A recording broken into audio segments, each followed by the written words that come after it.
Marketing is hard. But I'll tell you a little secret. It doesn't have to be. Let me point something out. You're listening to a podcast right now, and it's great. You love the host. You seek it out and download it. You listen to it while driving, working out, cooking, even going to the bathroom. Podcasts are a pretty close companion. And this is a podcast ad. Did I get your attention?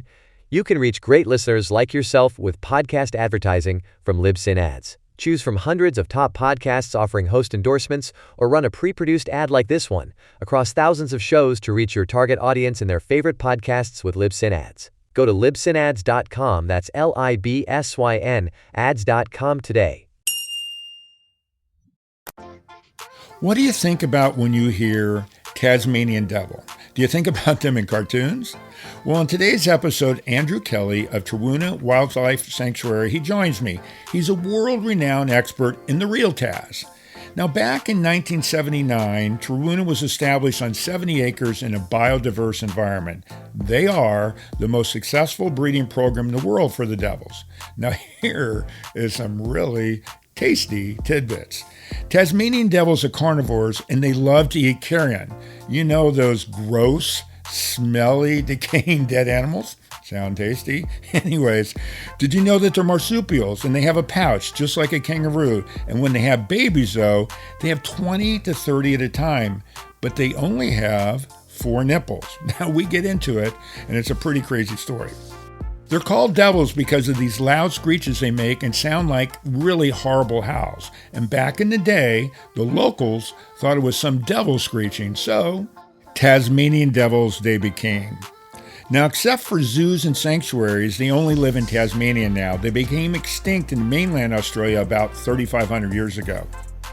You know how in cartoons or animation films you see the devil spinning? Now, there's actually a really sad reason for this, and Androo was instrumental in making sure people no longer see the Tas spin. We get into this too. It's a great ending to a really sad reason.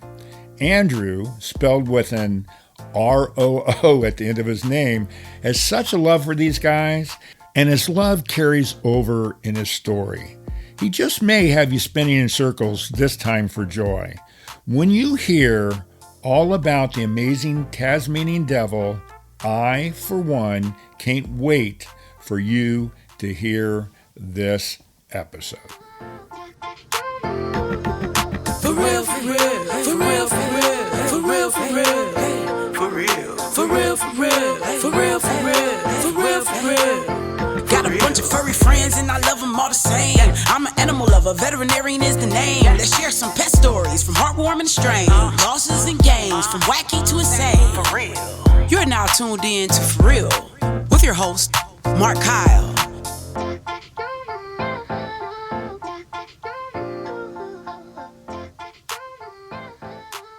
Hey, everybody, and welcome back to the For Real Podcast. Today, my guest is Androo Kelly. He's down in Tasmania. We're going to talk some really cool stuff. Androo, thanks so much for being here. I know you are a busy guy and all the way down, you know, what we'd say down under from here. So I'm happy to have you here.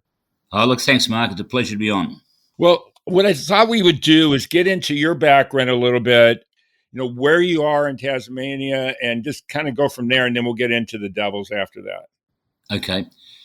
I'm Androo Kelly. I was born in Tasmania back in the 50s, so I'm getting a bit long in the tooth now. I grew up on the first 5 years of my life were on a farm down in the Huon Valley on the river frontage. We had a dairy farm and orchards, and it's from that young age we had a lot of forest and a beautiful river. And so from a very young age, I found the wilderness or the bush and the animals I would observe. I started to get quite close to them as a young child. Then I had we moved to Melbourne when I went to education in Victoria at Melbourne. And then I went to do teaching. I was wanted to be a vet or a zoologist, but I didn't maintain most of the science streams, and I ended up being a teacher. And in my teaching, working with troubled children, I introduced animal husbandry or caring for animals as a program or a medium to sort of work with young people.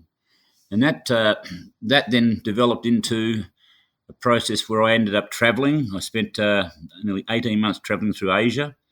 And I came back to Tasmania and started working as an animal keeper at a small native wildlife sanctuary in northern Tasmania, a place called Mole Creek.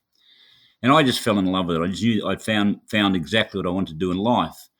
So I started that work in 1986, and then I realised this is what I would like to do. So I actually then bought the wildlife park in 1993. By that stage, I'd pioneered Tasmanian devil breeding, had disease-free koalas, and had some amazing local wildlife, which we were taking care of injured orphan wildlife and raising them up and rehabilitating them back to the wild. A lot of the animals that couldn't be released back to the wild we maintained for whole of life care. And that's when I started to move into more working with scientists and conservationists because of the, we have quite a lot of threatened species here in Tasmania, in Australia. As you know, Australia has a very poor record in extinction rate since Europeans have been here just over 200 years.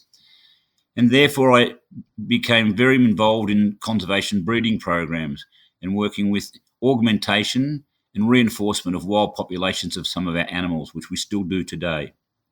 So, can you tell everybody the name of the facility? Because when I was looking at your website, you guys do a lot of stuff, and you brushed over it, but you're taking care of not only the wildlife but preserving there. You kind of have a biodiverse area and protecting that. Can you get into that a little bit, and also the background of the name? I think the name's kind of a clever name.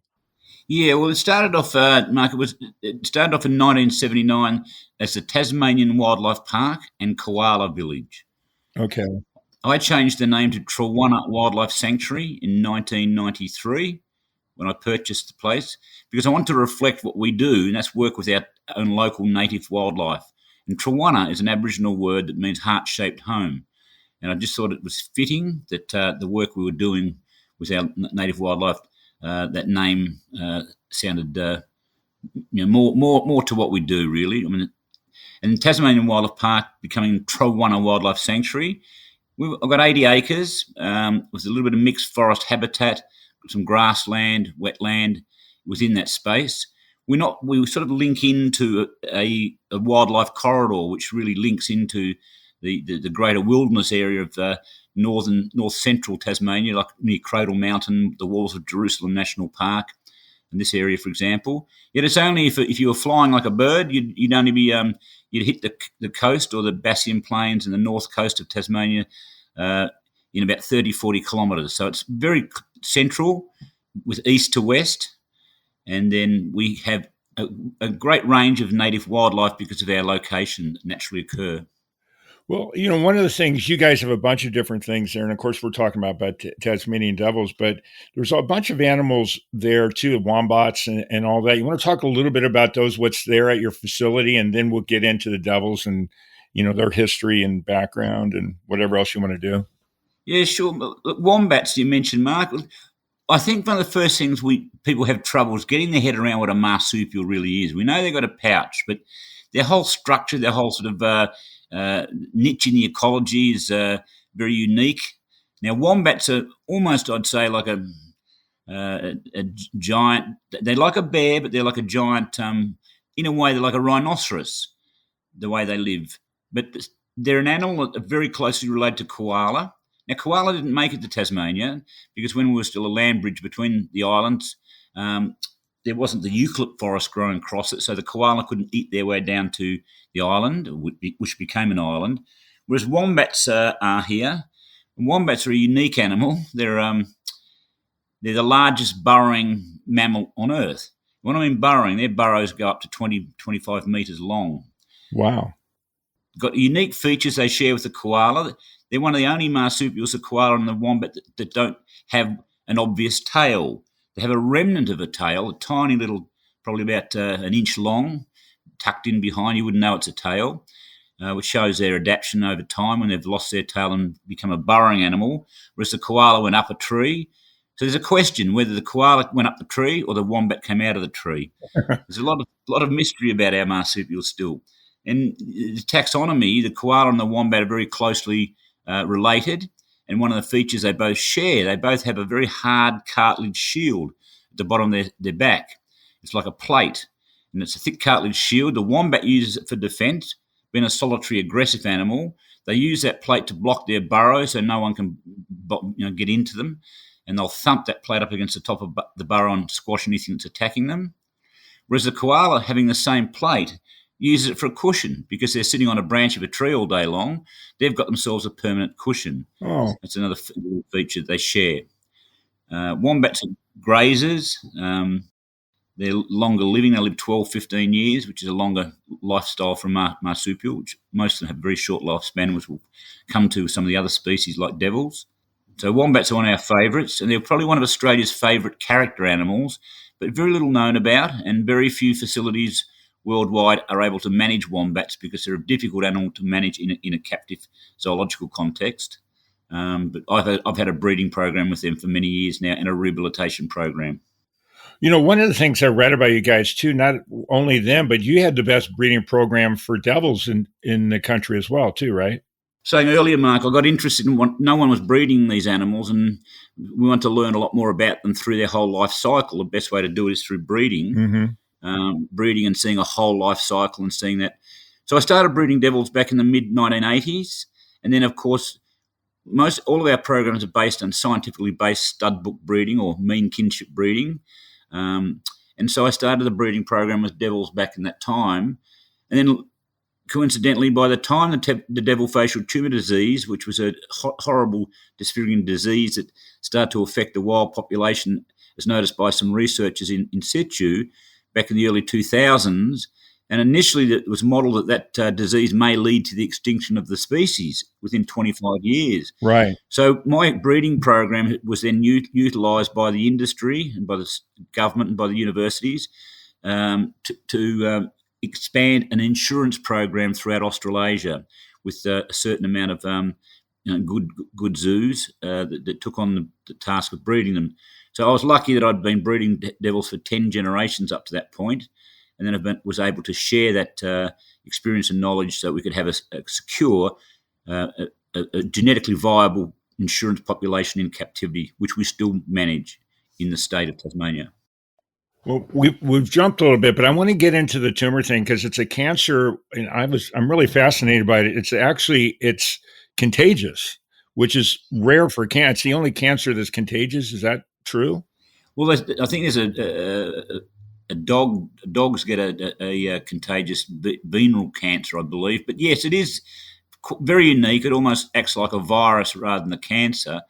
And so when it first was literally reared its ugly face and was noticed by a researcher in the wild, it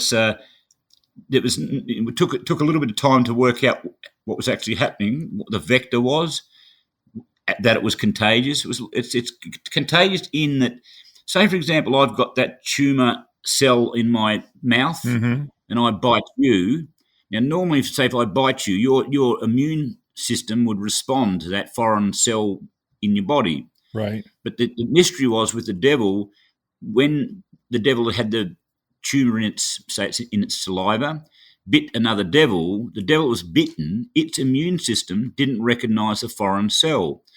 And therefore that cell then mutated in the face, and thus you then had this gross tumor growing on the face, which in effect led them to dying of starvation. Right, because for you guys listening, it's a big tumor like in the mouth, so they can't eat. I mean, I'd never even heard of that. And that was, and let's get into the history of the devils, because this is kind of halfway through it. But in some ways, the devil's been it was almost extinct at some point. It was endangered a long time ago. And now this is actually another part that was going to almost cause it's endangered because of that as well. So it's two different times. And these guys are pretty studly to be able to keep rebounding, but also with a lot of help from people like yourself, I guess. Yeah, well, if you go way back in time, I think some of the research, one of the things that's good now, Mark, there's been so much understanding and research into devils since this devil facial tumor disease nearly 20 years ago, that they found that as long ago as when Tasmania really became an island, the Tasmanian devils went through an evolutionary shift at that point in their chromosome arrangements. So that made them more vulnerable, it's believed by some of the biologists, biologists looked at that and thought that that's possibly a time when devils became more prone to cancers anyway, because One thing about Tasmanian devils, they do actually, we know they can get every kind of cancer known, from neoplasms, carcinomas. A lot of it's usually just benign and localized and benign, not as malignant and leading to death or bad injuries, just part of their system. Right, like fatty tumors. Yeah, and then when you had the direct persecution of Tasmanian devils, like our sadly extinct Tasmanian tiger, when you had the government put a bounty system on it back in the 1820s, 1830s, up to the 1870s, and the Tasmanian devil was considered by its very name. They were persecuted. So their numbers dropped dramatically by the early 1930s. It was believed devils also were probably in the brink of extinction. So you're right, they have bounced back from two massive population losses, one through a change in climate from that ice age to the new age 10 to 15,000 years ago, and then again recently with persecution in the early time of European settlement, and a third one with this facial tumour disease that's been in the population now for 20 years. So what I read, again, you're just, please, wherever I'm wrong, I always caution, tell everybody, if I'm reading it doesn't mean it's true, because it's whatever I read, but they're really not, they're trying to reintroduce them to the mainland, but a lot of the reasons why they were gone from the mainland is because the dingoes were going after them. There's no dingoes in Tasmania.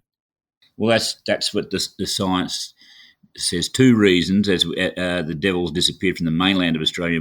One being that they don't like heat, they don't like hot climate, so it has warmed up in that last 15,000 years.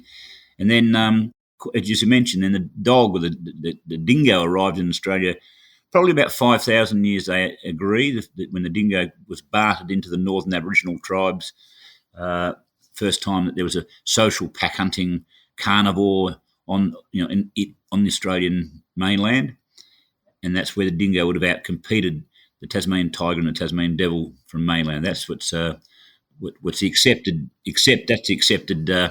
situation.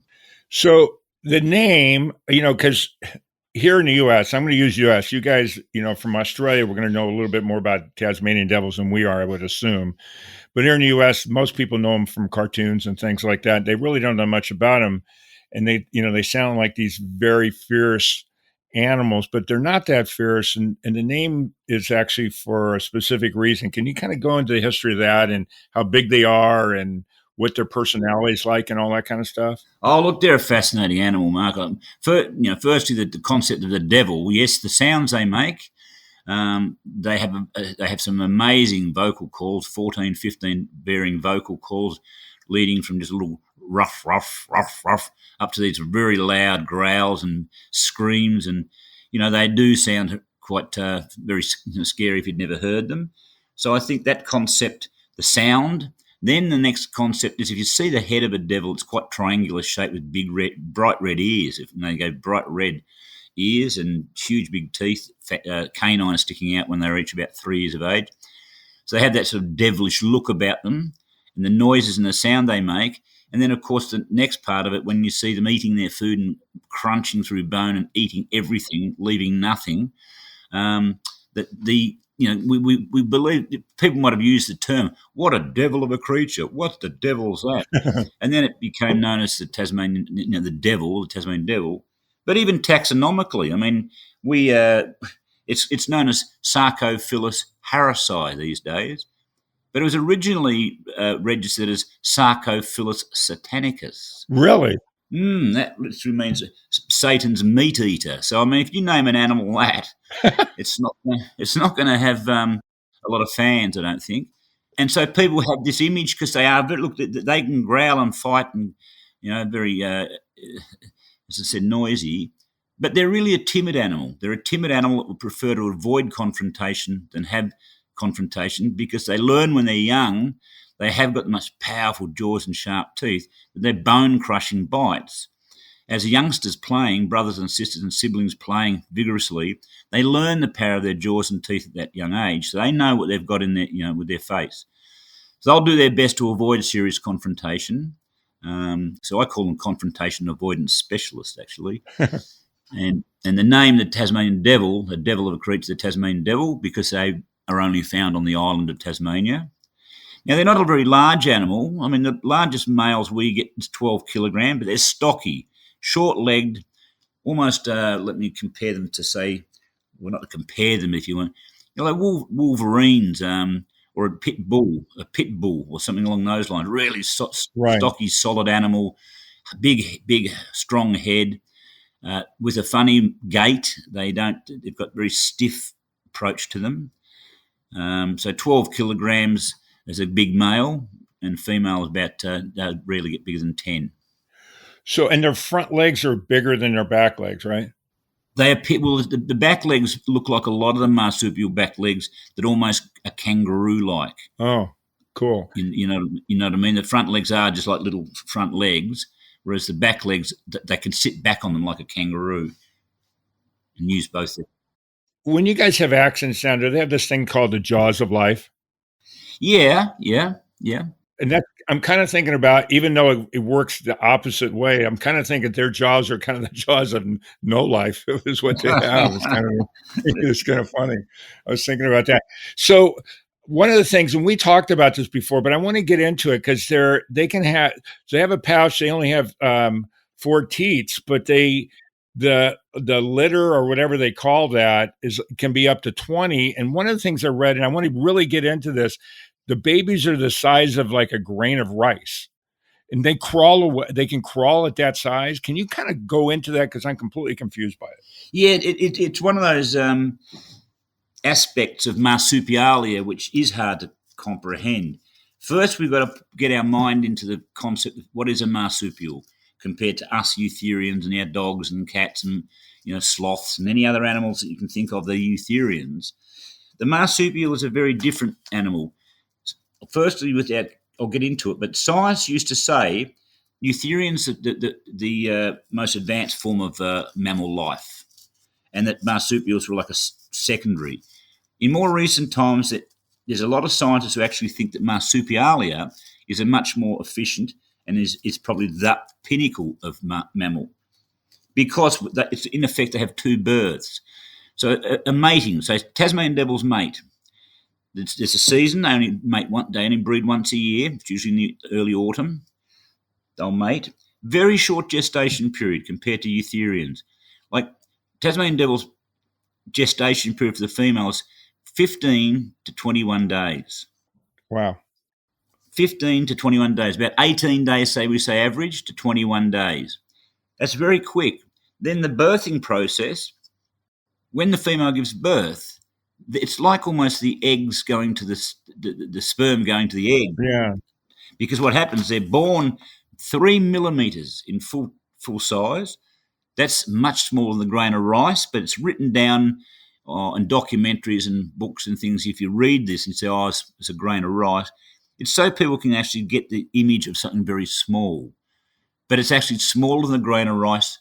The female gets into a position and lifts her abdomen up, and fluid comes out of her cloaca, and these tiny little red 3 millimeter, they don't look like baby animals. They don't even have really at that stage, just have what you call pelage, just have a little stump, and they swim down through the fluid.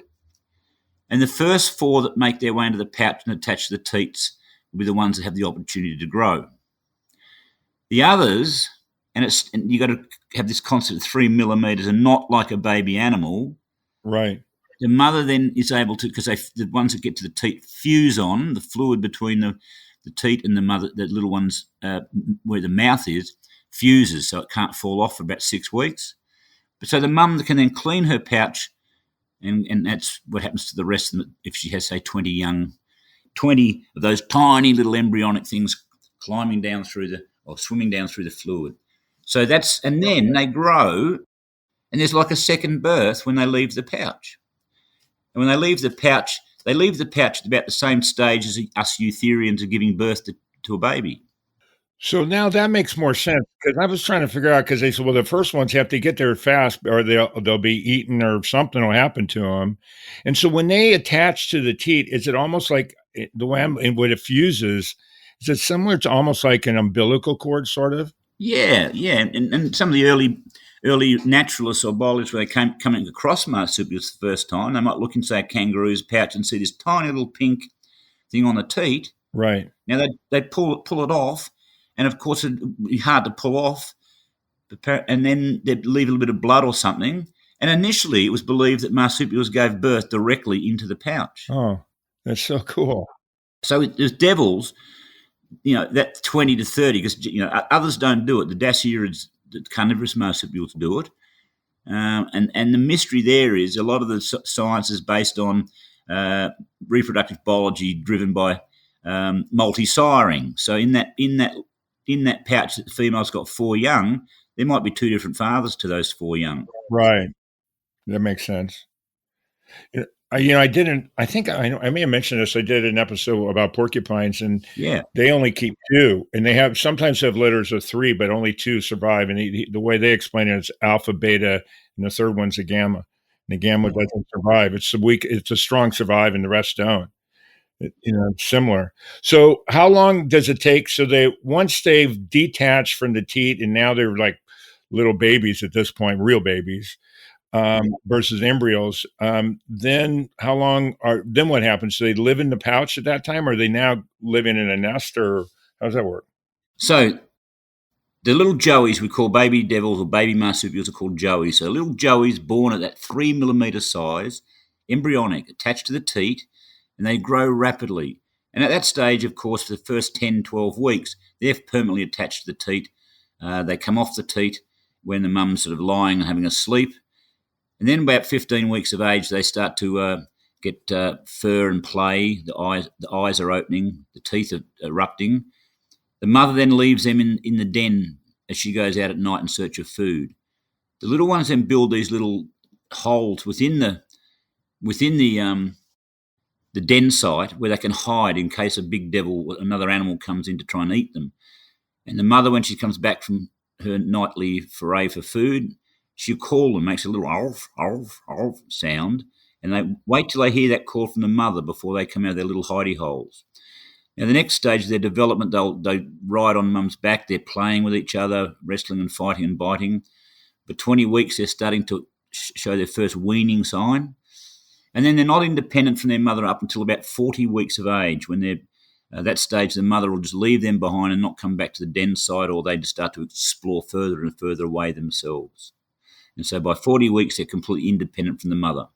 So at 10 months, and one of the things I read is that the main food is carrion, like dead animals and stuff like that, or do they actually hunt things too, or do they eat are they eating herbs at all, or is it mainly carnivore? Well, the younger ones coming out in that time of year is summer, and so there's a lot of fruit activity, seeds and fruit, etc. They will eat and small lizards and insects, but the young ones will eat anything they can find, really. The large devils are mainly carrion feeder, mainly scavengers or carrion feeder. In search of food, they've got an amazing sense of smell and hearing, and they'll follow their nose for up to a kilometre away if they pick up the scent of a dead, dying, sick animal. But they also can hunt. They're an opportunist hunter, but mostly they'll be picking on the sick, dying, or weak. What they do have amazing stamina. I describe them as the marathon runner amongst the Australian wildlife, because a devil, let's say a 10-kilogram devil, they've been recorded to travel over 25 kilometres in one night. They've just got this ceaseless movement. It's like a rocking horse motion. Wow. It's an energy conservation way of moving, but it weakens their lower spine and hips over time. And often devils, when they reach the age of around 5, they're starting to lose their mobility, which means they can't travel the distance they normally would to find food.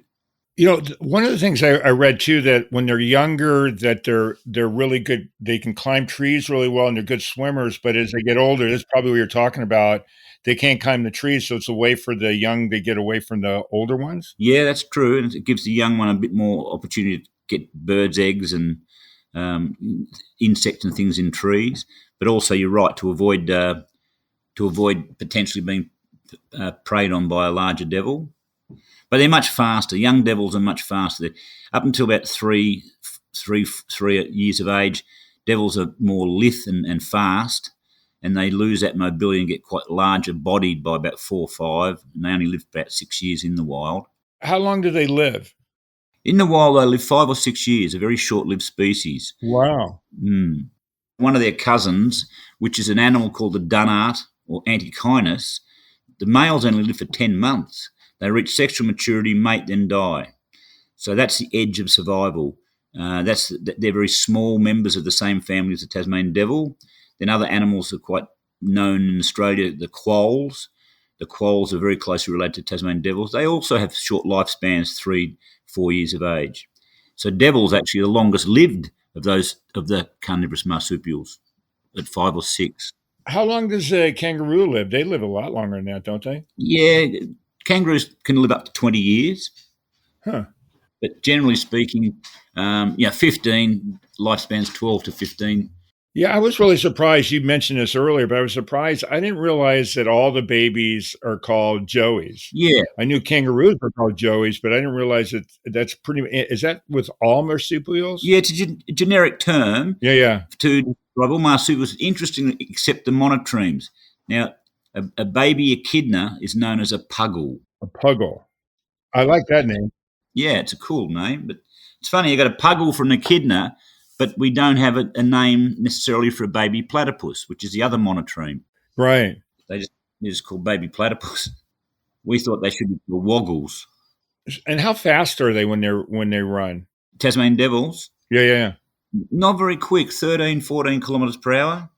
Okay. So from here, again, one of the things I love about doing the podcast is I'm always learning, stuff that you think you don't know anything about it at all, is that they're not mean. And, because you see the cartoons where they're spinning in circles and doing all this other crazy stuff. And that's not even close to being true. No, I mean, they can be a ferocious animal, true, but they're not. They're more timid and shy. But the spinning Tassie, the cartoon Tas Devil, right? That came about from the cartoonist viewing a Tasmanian devil in a very small pen. In fact, it was a cycling tournament in Texas, and a Tasmanian cyclist was allowed to take a Tasmanian devil over there as an ambassador animal. This is in the 1930s, and he took this devil across as a part of an ambassador process, and was put in a small pen and run around and around and around in circles. And then when it would stop after running 20 laps of the small little pen, it was dizzy and it would actually spin on the spot. And that's where that image of the spinning devil came from. The cartoonist actually saw a Tasmanian devil in real life do that. Now, when I started working with Tasmanian devils back in 1986, we had a small square pen when I started. And that's when I saw the same behaviour, and it's stereotypic behaviour. It's in other words, it's an animal turning psychotic, because they're an animal that will run up to 20 kilometres in a night, and they're stuck in a cage and they're going crazy, basically.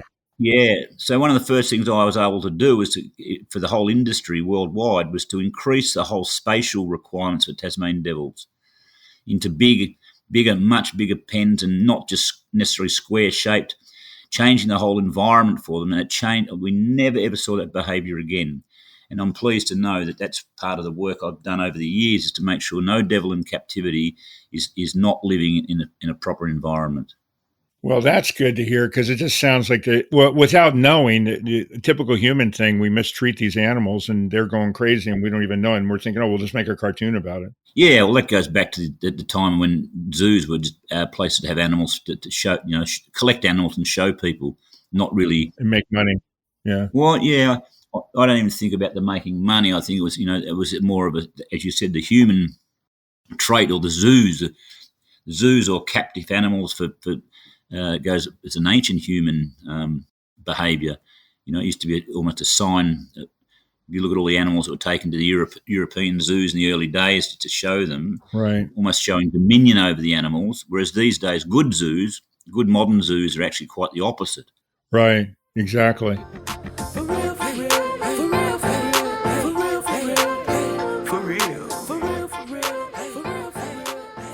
And we'll be right back. We are supported by PrepVet, providing stem cell therapy for pets. As a pet lover, did you know your pet can benefit from the incredible healing power of stem cell therapy? Prep Therapy offers a groundbreaking solution taken right from your pet's own blood. Say goodbye to joint pain, arthritis, kidney and liver conditions, and more. They'll experience faster recovery, increased vitality, and extended quality of life without the need for surgery or harmful drugs. Put the wag back in their tail and discover Prep Therapy today at prepvet.com. Save 10% with promo code FurRealPodcast, covered by most pet insurance. So what else haven't we covered so for people who are listening on the Tassies that we can tell everybody, or are we missing much, or where are we now? There's so much. I mean, Tasmanian devils are a fascinating animal. We just heard about they're confined here, the island of Tasmania. Some good news about the devil facial tumor disease, that we now know that the devil is evolving with that disease and it's not going to lead to the extinction of the species. They're making what we call, starting to show signs of, I want to say comeback, signs of the population has stabilised and the disease isn't as prolific. It is still out there, still a problem, but it's not what we feared 20 years ago that it was leading to their extinction. Tasmanian devils, I think if people can think about it, we've got to remember they're a marsupial, but they're very similar when we call that niches in ecology.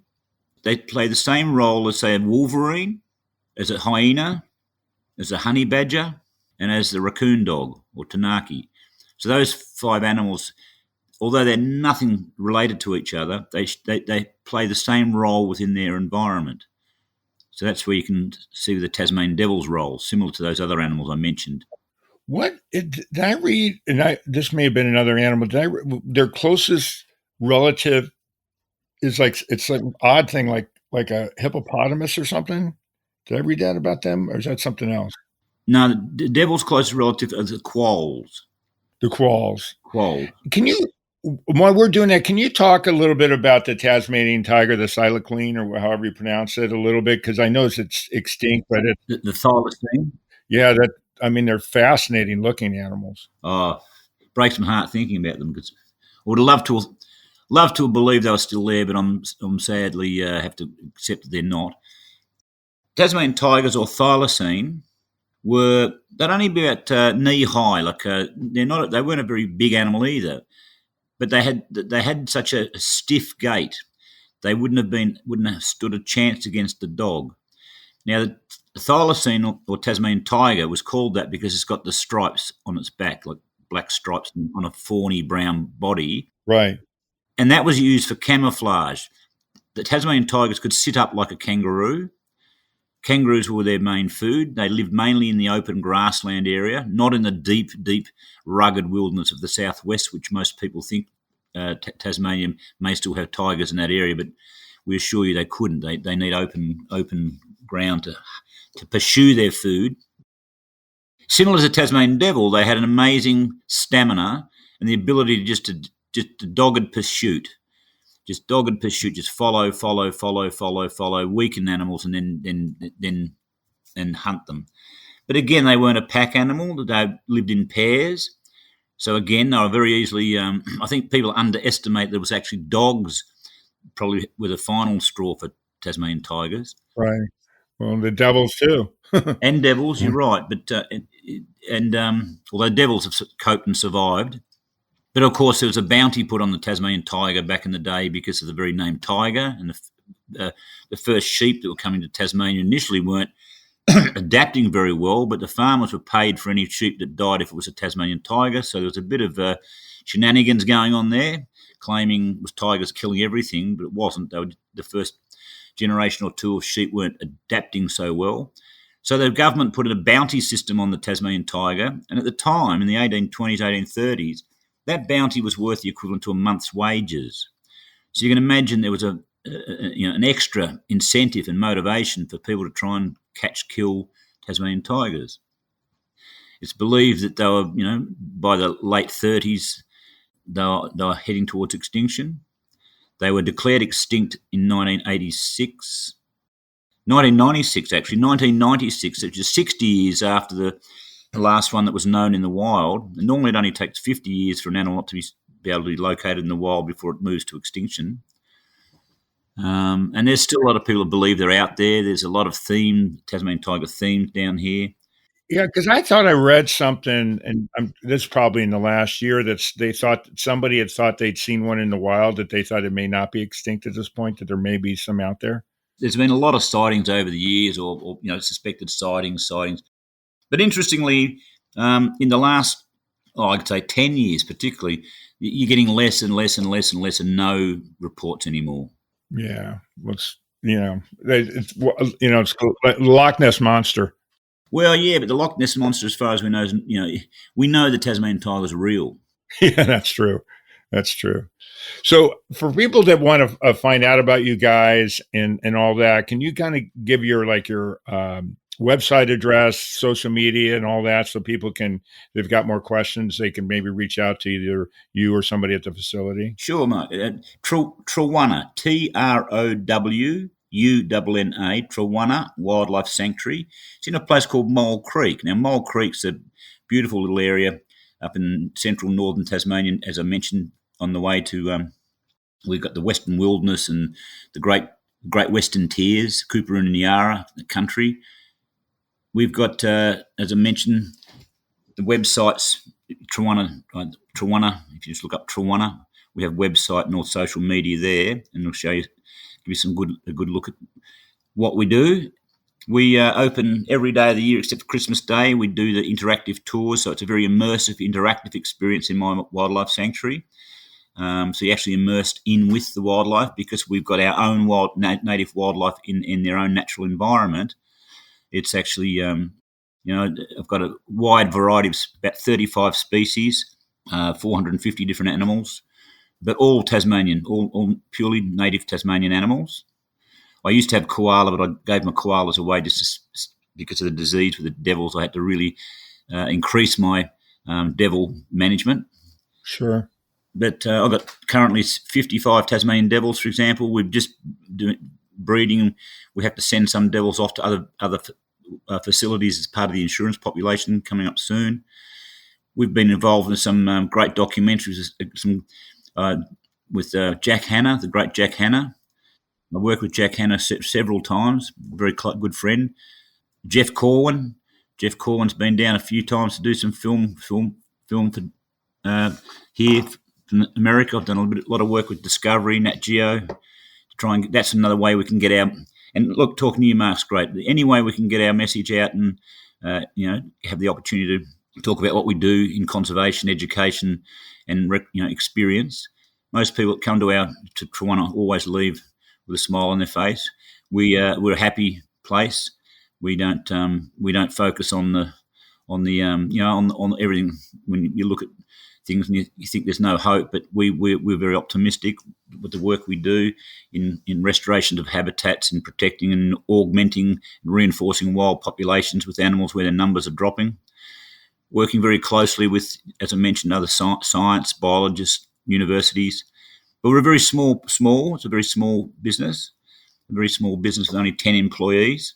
But that makes a better business, in my opinion. Then it's more of a family than a business. Yeah, thanks, Mark. That's a good way of putting it, actually, Mark. And it's like that at Trowunna. Our staff are, it's almost like I have a management system where everyone can do anything, and enjoys doing that. So you're not stuck in one thing and demarcation. You work with all taxon. You're working with birds, reptiles, and mammals. And invertebrate, so you get the opportunity to be holistic, taking care of animals and giving. We were one of the first zoological facilities in Australasia to be accredited under animal welfare accreditation, and we're proud of that. As you should be. And we do training programs, so people, any of your guests, for example, that want to come down and have an experience and do a training program, which we do for the industry, but we also now start to let people who are motivated and want to do a devil training course, and different experiences down here, apart from just day visitors. And that's cool. That's smart. And for everybody's listening, I'm going to have all your information on there for that, because I really, in the description of the episode, even though this would be live for everybody hearing, I always put that in there, so that'll be in there for everybody who's listening now too. Just go to the description if you can't can't remember how to get to the website, and that'll have all the links for that too. Thanks, Mum. So anyways, we're at that my favorite time that everybody cringes when I tell my silly animal joke. And as I told you, I have one. I wanted to do a Tasmanian joke, and it was really, really difficult to find one for some reason. I kept looking for one, and now I'm trying to figure it out. I wrote it down because I can't remember what it was. Let's see. Oh, yeah. Well, one thing I did want to ask you, what's the Beelzebub pop? Is that has something to do with the Tasmanian devils? The Beelzebub pop. Yeah, I saw something that had to do with Tasmanian devils. I meant to ask you about that. I can't off the top of my head think of it. Beelzebub's another name for the devil, isn't it? Yeah, I think so. And so they were calling them, I guess, the Beelzebub pups. The pups are the babies of Beelzebub. So that would be where the devil came from or something like that. I was going to ask you if you heard about that. So here's my joke. What do you call a Tasmanian devil that can't stop eating? Hungry? Well, it's better than what I'm going to tell you. A never-ending snacrifice. Yeah, I know they're bad. That's a good one, huh? Because don't forget, Sarcophilus and Snacrifice. Yeah, there you go, Sacriphilus. Yeah, or the satin name that they had on there too. But everybody that's listening, obviously, I need some help with jokes. So if you've got a good joke, you want your kids to tell a joke, your nieces, nephews, or whatever, if you send me an email at mkyle@forrealpodcast.com, I will put you on. I prefer to have you on to me. I've had some kids on before. So if your kids want to be a famous comedian and tell much better jokes than I can, I'd really appreciate it. Also, if you've got a great idea like this for a subject for the podcast, please send me an email. And I follow up with everybody. Again, mkyle@forrealpodcast.com. Androo, oh, by the way, let's tell everybody about your name. We didn't get into that at the very end. Androo, your first name is spelled with R-O-O. Yeah. And I had asked you that, and your nickname growing up was Kang? Kang, yeah. I was called Kang when I was a little kid from my sister, Kang. And then... I think it's hilarious. And then Roo, R-O-O. I did change my name. When I was born E-W, A-N-D-R-E-W, like that's the normal way to spell Andrew. Although my nickname was Kang, short for kangaroo. Then in the late 80s, I changed my name by deed poll to spell it A-N-D-R-O-O, Androo, which suits what I do. Definitely. Yeah, and one of the main reasons at the time I wasn't thinking like that was because there was two other Androo Kellys around with EW. So that's why I've been Androo, A-N-D-R-O-O. It's on my passport, license, everything else since about 1987. So they knew the difference between the two. But I was just thinking about it. If you'd been R-O-O from a baby, they could have called you Joey at the beginning. Yeah. Anyways, so again, thanks for being on. And for everybody else that's out there listening, from the bottom of my heart, I really, really appreciate you being on the show and listening and everything else for real.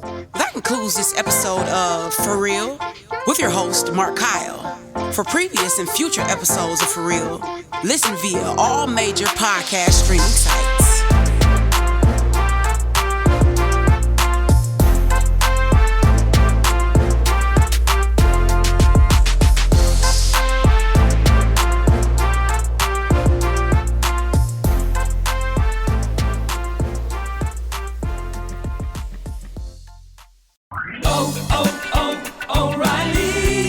You've got questions? O'Reilly Auto Parts has answers. Need a pro you can trust? We've got that too. No matter what you need, our professional parts people have the training and expertise to help you do things right. Deep automotive knowledge, just one part that makes O'Reilly stand apart. The professional parts people. O'Reilly Auto Parts.